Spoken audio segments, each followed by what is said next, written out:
안녕하세요, 청취자 여러분. 오늘 저희가 함께 깊이 들여다볼 자료는요. 김건희 여사의 퇴원 소식, 그리고 윤석열 전 대통령의 특검 출석 관련 뉴스들입니다. 네. 이 소식들 속에 담긴 어떤 핵심 쟁점들, 또 여러 시각들을 좀 명확하게 짚어보겠습니다. 네, 오늘 자료들을 보면요. 그 김건희 여사의 건강 문제, 그리고 이게 또 특검 수사 회피 아니냐는 의혹, 여기에 또 윤 전 대통령의 그 내란 특검 출석 방식을 둘러싼 법적, 정치적 문제들이 아주 복잡하게 얽혀 있습니다. 네, 각 주장의 근거, 또 그 배경까지 한번 파헤쳐 보겠습니다. 좋습니다. 그럼 먼저 김건희 여사 소식부터 시작해 볼까요? 11일간 서울 아산병원에 입원했던 김 여사가 퇴원을 했는데 이때 윤 전 대통령이 직접 휠체어를 미는 모습이 언론에 나왔어요. 네, 맞아요. 노란색 옷 입은 모습 잠깐 보였죠. 네. 근데 바로 이 입원 시점 때문에 그 특검 수사 피하려는 거 아니냐 이런 의혹이 나왔잖아요. 네, 딱 그 시점이었죠. 특검 출범하고 거의 동시에 입원을 하니까 소위 말하는 침대 축구 아니냐 이런 논란이 바로 불거졌습니다. 그렇죠.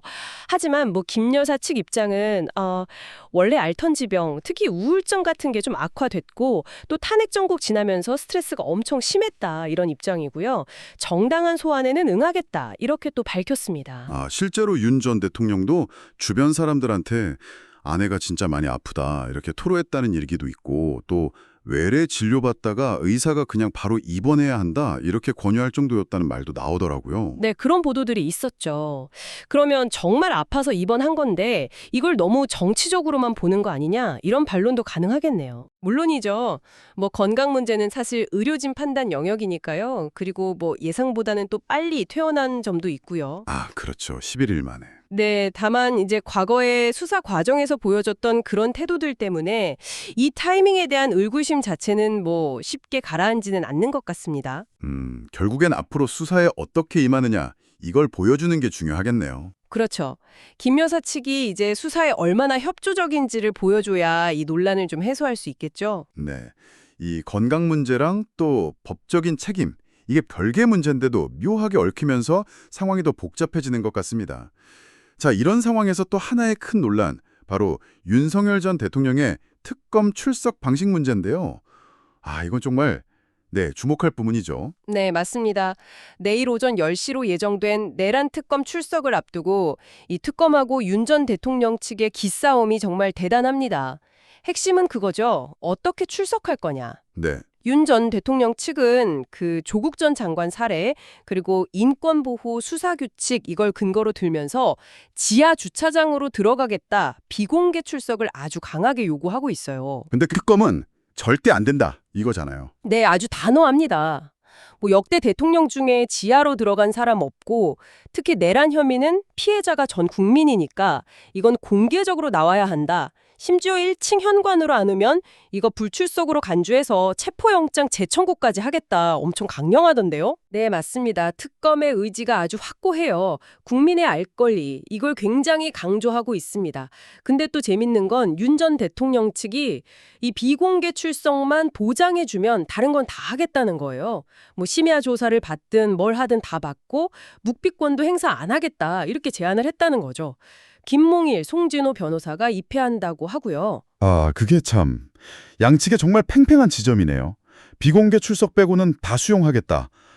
이걸 어떻게 봐야 할까요? 글쎄요, 이게 표면적으로는 인권 보호를 주장하는 거지만 어떻게 보면 특수통 검사 출신으로서 특검의 압박에 쉽게 밀리지 않겠다. 이런 의지를 보여주는 걸 수도 있고요. 또 한편으로는 지지층에게 이건 정치 탄압이다. 이런 인상을 좀 주려는 그런 의도도 깔려 있다는 분석이 나옵니다. 그런 해석이 가능하군요. 다만 이제 과거에 본인이 집권했을 때 야당 대표 수사할 때는 이 규칙 적용에 좀 소극적이지 않았냐? 이래서 내로남불 아니냐? 이런 비판도 같이 나오고 있습니다. 네, 그 지적도 피하기 어렵겠네요. 결국 출석 방식 결정은 특검이 하는 거니까요. 그렇죠. 결정권은 특검에게 있습니다. 자, 그럼 정리를 좀 해보면요. 김건희 여사의 건강 문제, 그리고 수사 의지 논란이 하나 있고 또 윤석열 전 대통령의 특검 출석 방식을 둘러싼 아주 치열한 힘겨루기가 또 하나 있고 양측 다 법과 원칙을 말하는데 그 해석이랑 적용을 놓고 각자 유리하게 주장하면서 충돌하고 있는 그런 상황이네요. 네, 맞습니다. 청취자 여러분께서는 이 상황 어떻게 보고 계신가요? 이 전직 대통령 부부를 둘러싼 중대한 수사 과정인데요. 여기서 법 절차의 공정성 문제, 또 피해자 인권 문제, 국민의 알 권리, 정치적인 어떤 공방들, 정말 다양한 가치들이 막 부딪히고 있는 모습입니다. 그렇죠. 이게 단순히 뭐 한두 사람의 문제를 넘어서서 우리 사회가 이런 고위 공직자 수사를 어떻게 바라보고 또 처리해야 하는가, 이런 좀 근본적인 질문을 던지고 있다고 봅니다. 네, 오늘 저희가 준비한 분석은 여기까지입니다. 보내주신 자료들을 토대로 김 여사 퇴원 문제와 윤 전 대통령 특검 출석 관련 논란의 핵심 쟁점들을 한번 짚어봤습니다. 네, 마지막으로 이런 질문을 한번 던져보고 싶습니다. 이 수사의 결과가 어떻게 나오던 간에요, 이렇게 첨예한 드립과 논란 속에서 수사가 진행되는 이 방식 자체가 앞으로 우리 사회 사법 시스템에 대한 신뢰에 과연 어떤 영향을 미치게 될까요? 이 질문에 대해서 한 번쯤 생각해 보시면 좋겠습니다.